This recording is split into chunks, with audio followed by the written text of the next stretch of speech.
Alrighty, here we go. My name is Travis Neville. This is the Travis Neville Podcast, broadcasting from beautiful Riggsville, Michigan, in the middle of nowhere, which is what I prefer.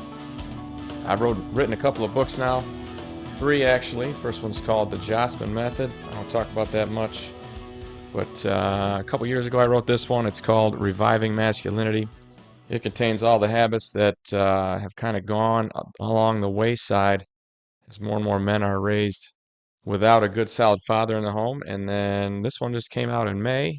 It's called Mastering Masculinity. It is a checkpoint for the middle-aged guy who is looking to see if he is where he should be in life, has the things in his life that are appropriate for a man who has been practicing these habits diligently.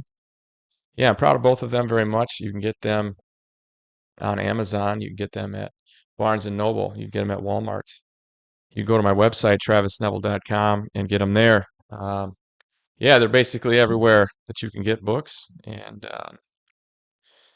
stuff like that. Anyway, that's what I do. I'm a writer. I also uh, run this podcast, the Travis Neville Podcast, which has the same theme, the same mission statement, if you will. And my mission statement very simply is to help men be better at being men. Um, the world has sought to feminize, smooth down, make more palatable men and more palatable to whom? To women, essentially. We're in a world where 80% of consumer decisions are made by women, and marketers know that. So everything you see, I'm sure you are aware, is there to get you to spend your money. All the ads on your apps on your phone, everything you see on the television, all the signs you see out in public, everywhere you go, they're trying to take your money from you, and specifically, they're trying to take money from women who are making the financial decisions in the home. So all of that messaging is intended to be appealing to women, and so men kind of fall by the wayside on that. And that's a big part of it. We live in a country that is capitalist, like it or not. It is the best economic system, and this is just one of the downsides of that. Currently, men are not specifically needed to fight wars, um, protect people from bad guys, not here in the U.S. anyway, and so their usefulness has been deemed obsolete and antiquated by women, essentially, and to their own detriment. So again, like I said, what I'm here trying to do is help men be better at being men for women, for children, for families, for communities, for their kingdoms. That's the whole idea. Let's get men great. Let's get men back to being strong and physically strong, mentally strong, emotionally strong. These are only going to help you if you are a woman or especially if you are a child. So that's what I'm here doing. And to that end, I've jumped back into football coaching, which is something I was very heavy into when I started this podcast. I was at a different school at that point, and now here I am up in the middle of nowhere, loving it. And I have hooked on with the local football team as well. And I'm finding that what it does is it inspires me. It makes me think leadership thoughts, all right, because that is effectively my job every day is to lead these young men. I'm using football very transparently as a tool to teach masculinity in these boys. Okay, it's just a tool. I love football. I do. It's a hobby of mine. I should say I like football very much. But what I really love is leading men. That's the one thing in my life that I have mastery over. That is my purpose from top to bottom. When you look at all the years I've spent as a teacher, all the years I've spent coaching, we look at the books I've written, this podcast, everything I do is aimed at that, at helping to teach, again, men be better at being men. And I'm finding that the more I'm involved in coaching, the more I see how much more impact I can have when I catch them when they're younger. Um, you can really, they're much more able to adjust and adapt and become the strongest version of themselves the younger they are, which again is one of the symptoms of the massive fatherlessness issue we have here in the United States and worldwide, but specifically in the Western world. That's where I'm focused. Anyway, to that end, it's got me thinking those thoughts, and put a post out the other day. It was a brief post, but effective. And I specifically said that school isn't for boys. And when I say that, I don't mean that boys shouldn't go to school. Okay, not by any stretch of the imagination. Just from my own personal experience, um, I went through K-12 in the same school district. There were things about it that were boring and not conducive to learning for really for anyone, but specifically for boys. But then I chose to go back into education, 6 more years in college. That's 2 degrees, not just one. I got a master's degree, and then I went into teaching. So I stayed in the classroom for another 11 years. So I clearly I don't hate it. I don't hate education. I'm a big fan of it. I'm a big part of it. That's my job. That's who I am as a person, like I told you earlier, trying to lead men, trying to help men be the best men they could be, and that is in itself education. I mean, that's what I'm trying to do. So that being said, like I said, I mentioned school isn't for boys, and when I say that, what I mean is this: there are things that teachers can do, there are things that administrators can do, there are things that lawmakers can do to adjust what school is and how it affects um, students. Um, I think that I don't think I know that our current education system is still following a model that came from Eastern Europe um, 200 years ago. Essentially, it's set up to help the populace become better workers, essentially, and not workers like make them hardworking, not workers like develop a work ethic, not workers like, they're very disciplined. It's more, what are the things that an employer is going to want out of these people? Now, is that altogether bad? I don't think it is. You're doing a person a service if you can help them to acquire and retain employment, because for most people, that's going to be how they will make their money for the duration of their lives. Uh, but for some people, there are, and I'm not at all, like I say this all the time, exceptions do not validate rules.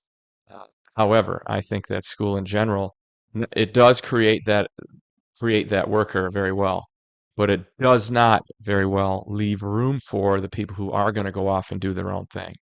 Um, Start businesses, be creative, go their own path instead of working for money, getting to a point where their money is working for them and thus working for others.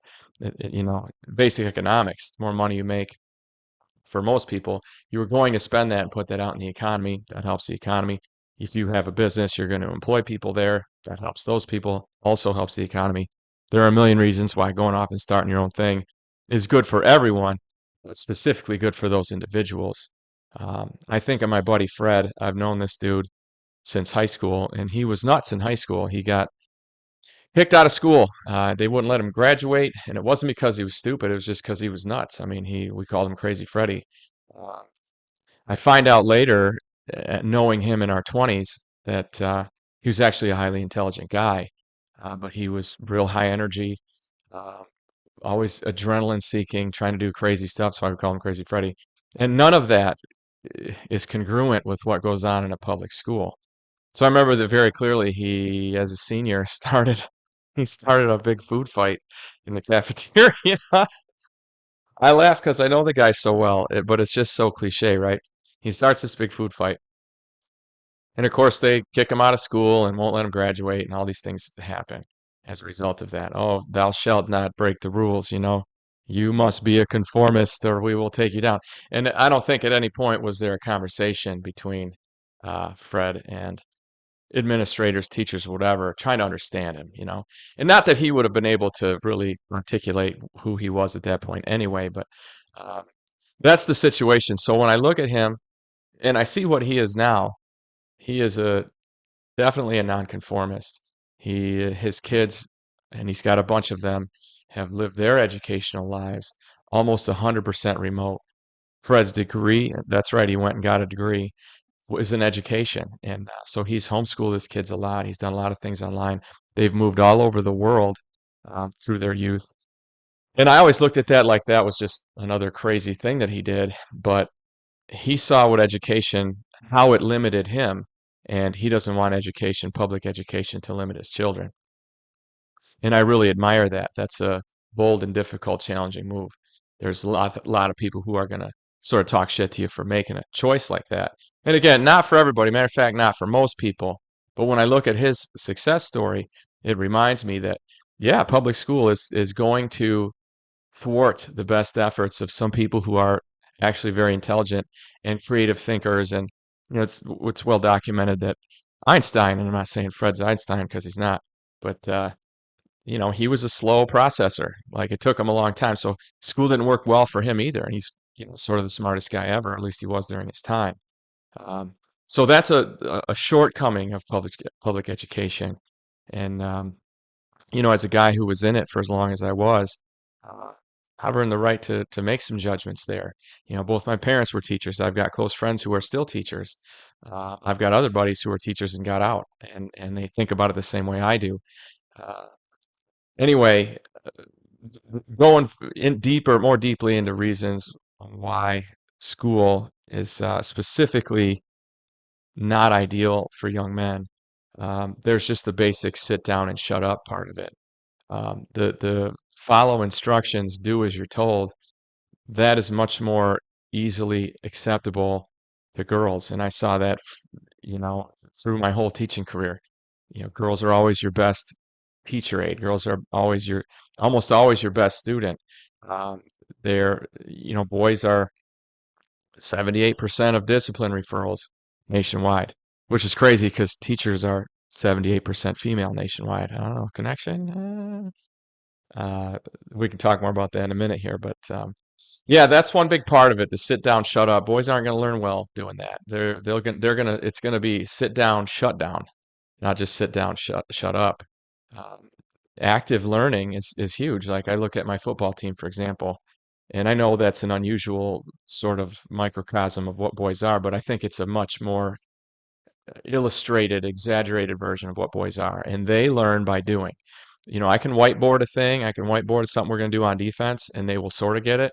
But when they're out there running the routes and doing the things they need to do, taking their drops, reading what they need to read, now they know it because there's more of them involved in the learning process, right? They're not just seeing it and hearing it, they're experiencing it at the same time.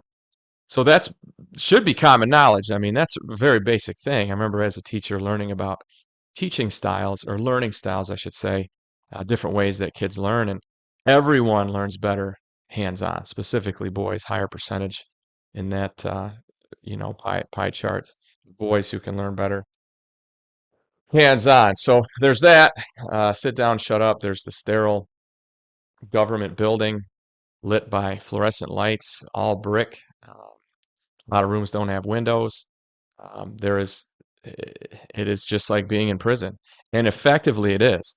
You are told you have to be there. There are state laws saying that you need to be in school up until I think you're 16. Um, you can't even go to the bathroom unless someone gives you permission. That's exactly like being in jail. There's nothing about that that's conducive to learning. Um, it's just not good. What it is cheap. It's the cheapest way to educate. And the least creative way to educate. So that's a thing that's never going to be productive. Um, the roughhousing thing, again, boys learn physically a lot more than girls do. And there's, that's always, you get a stern finger wagging for wrestling or arm punching your buddy, uh, or, heaven forbid, getting in a fight. And I guess that kind of doesn't happen anymore. I mean, remember my first few years of teaching, like in the early 2000s, boys would get in fights. And this is a strong way to say it, but I really liked that because what it meant was they weren't going to fight again. And there weren't going to be other problems and other drama as a result of this conflict. Boys, all men, the undertone of violence is always there with any interaction between two men at all ages. So it's men are always eyeballing that, like, all right, who's the physically dominant person here? And to some level, there is always a respect when it comes to that. And if two guys don't know who it is, and there's nothing else to delineate them, well, and they don't like each other, they're going to fight. But after that fight, somebody wins, and then that's it. The hierarchy is established, and peace resumes. So I always, when I was breaking up a fight, would give them a second and sort of let there be an obvious winner, and then break it up. Like if somebody's on top of just wailing on another guy, right, I'm pulling them off and it's over. But if they're just wrestling around, I'm like, all right, guys, hang it, stop, stop. You know what I mean? Like give them a minute and let them establish that hierarchy, and then peace resumes. And then whoever the sort of the dominant one is, hopefully, is going to take that responsibility wisely and use it as he should. So I think there's also a massive conformity aspect to school for a lot of reasons. I think a big part is, we sit in straight rows, and we show up all at the same time. There's the peer pressure aspect of the conformity where everybody's kind of wearing the same stuff, and paying attention to fashion, and you got your clique, and you act and you dress like they do, and so there's a lot of conformity, which isn't terribly bad. I think when you look back to sort of caveman days, being able to go along to get along was how you stayed alive, essentially. And so part of that's good, but ultimately, like I said, that conformity certainly is not going to encourage those high producers, those creative thinkers, those guys like Fred. That's going to make it harder to be a boy when you're in a school that's sort of doing that to you, that's how all of them are for the most part. Yeah, the conformity thing, I've spent my whole adult life trying to undo that thinking. I think my parents thought that way because they were in education until they retired. And of course, I went through all that schooling. And, I got out of teaching 12 years ago now, and I'm still sort of undoing the thinking that worked in that environment for me. Now I am a business owner. I own several businesses, and you think totally differently to make those be successful. Way different than you think about things in school, and the way different than you think when you have a boss, and there are all these things telling you what to do, when to do it, and how to think, not think, what's okay to say, what isn't. All these sort of tacit laws that are part of that situation. So it makes you better at being a cog, school does. And I've never, actually, I did agree with that for a long time. I just don't anymore. Um, yeah, and here's another big piece. When I think about in my life, and again, I coach men. My friends, when it's applicable, if they ask me for help or advice, I give them advice and I help them out. And geez, my whole book essentially is advice. And here's how to make yourself happy. I'm in the advice business essentially.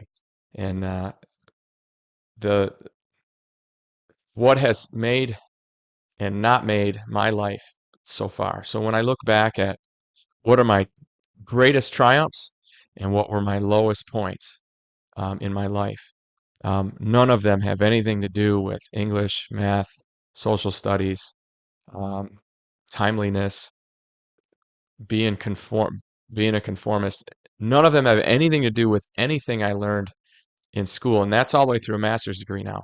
The things that for me have been my greatest sources of love, of pride, of happiness are things like financial literacy for one.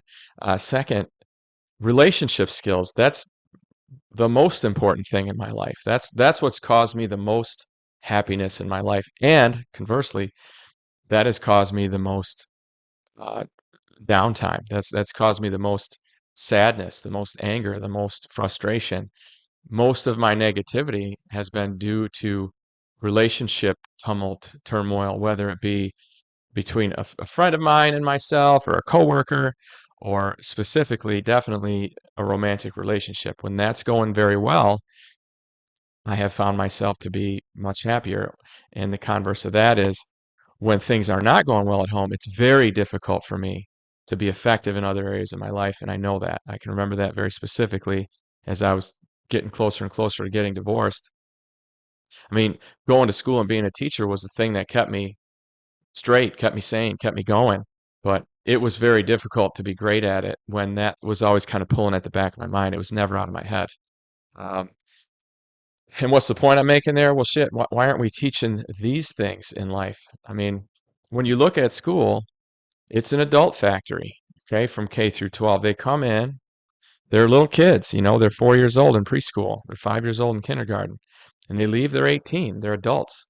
And so it's our job not just to teach them all this academic stuff, it's to use those academics like I use football, okay? I use it as a tool to teach them things that are going to make they're going to make them happier, going to make their lives go better, going to make them more prepared to go out there and face the adult world that when they leave us, they'll be thrust into. Uh, so that's what you're supposed to do. That I thought was easier for me with English. I was an English teacher, so I could, because I mean, what are you going to write poems about? What are you going to write stories about? You're going to write them about the highs and lows of your life. Every song you've ever heard is about falling in love or a heartbreak for the most part. And those are relationship issues, and we're not learning anything about that stuff in school. So how do you do that? Yeah, like I said, with English it was easier because I could, that's what poems and stories and songs were about. So I could talk about that part of it and have the kids tell stories and talk about this, talk about that. But why not have? I mean, instead of having math up the wazoo, which I always hated, some boys really like it, but I never liked math. Why not have a class in emotional intelligence?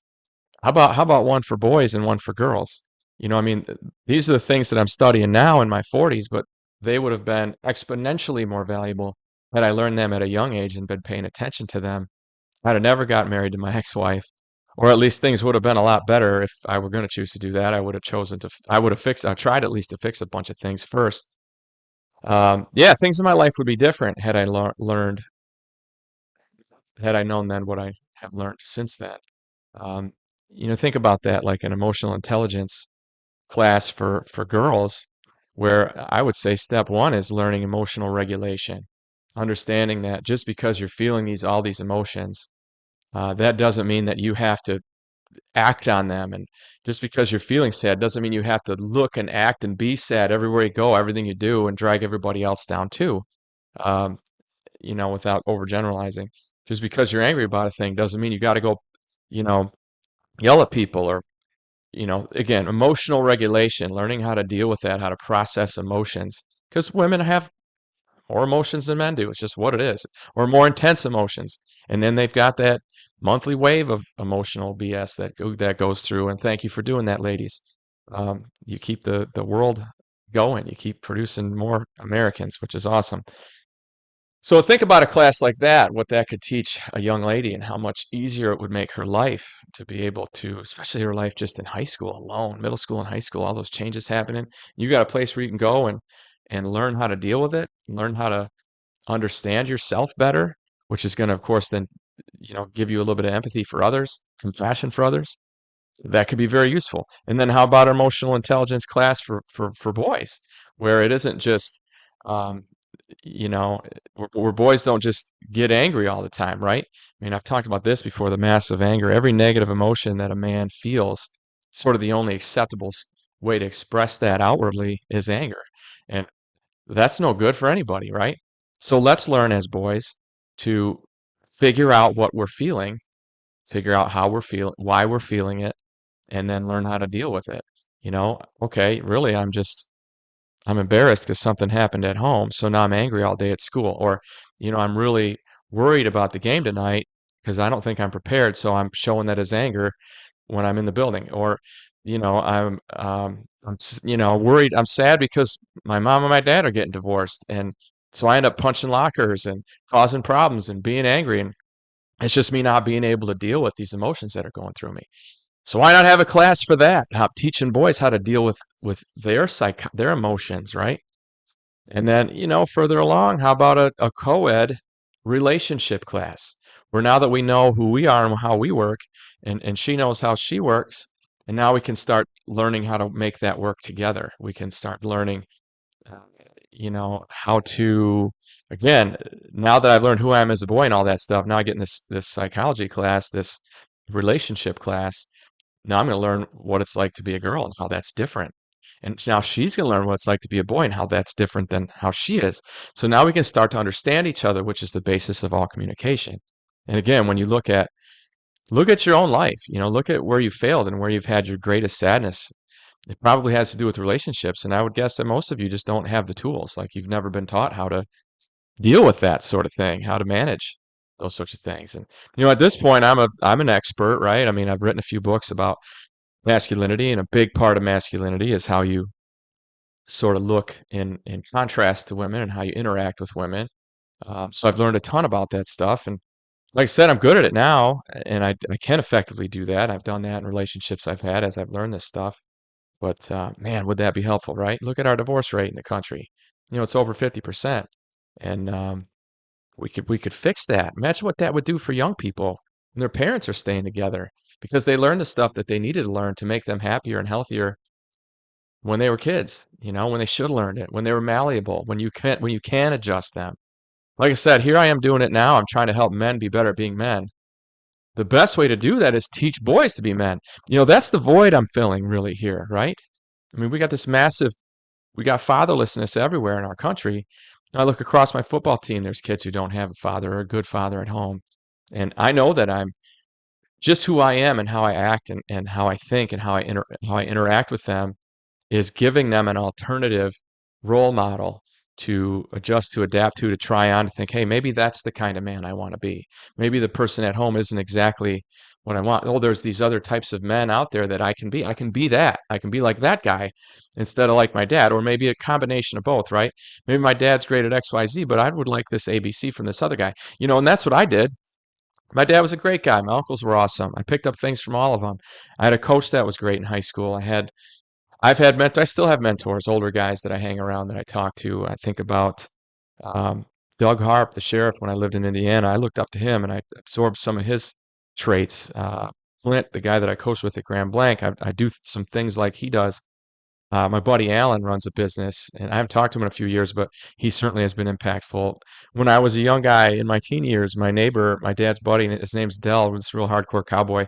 I quoted him a lot in the first book, The Jocelyn Method. I still do a lot of things the way that I learned from him, from being around him. So I'm aware of that's a thing that I have to do every day, but a lot of young guys don't have that opportunity. So I've got a presentation I'm working on helping to teach teachers how to be more of a strong role model type specifically for boys, how to behave in a way that is going to make them more respected by boys, and thus they'll magnetize to you and want to absorb what you have to teach them. Yeah, so the relationship thing, learning evolutionary biology, learning what, at your core is going to be what makes you successful with a woman, learning at her core what's going to make her successful with a man. There's these genetic things that you absolutely have to satisfy in order to have a successful relationship. All of that would be, I think, extremely interesting and very helpful to young people, and we barely touch on it. And then again, back to the financial thing, learning how to deal with money is just massive. How to stay out of debt and what it looks like when you don't, and how to get your money invested correctly. This isn't stuff where it should be an elective where if they want to take that, they can. This is like basic stuff. Like I would tell you this, I'm not even gonna, beat around the bush about it. This stuff is more important than any academic subject when it comes to happiness long term for young people, for anybody. If you don't know this stuff, shit, it's gonna suck. You know what I mean? You could fail pretty easily, and yeah, nobody wants that. So those are my thoughts on it.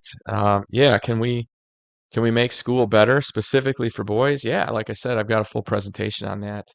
Um, are we doing the best we can in school right now? I'm not going to blame anyone for this.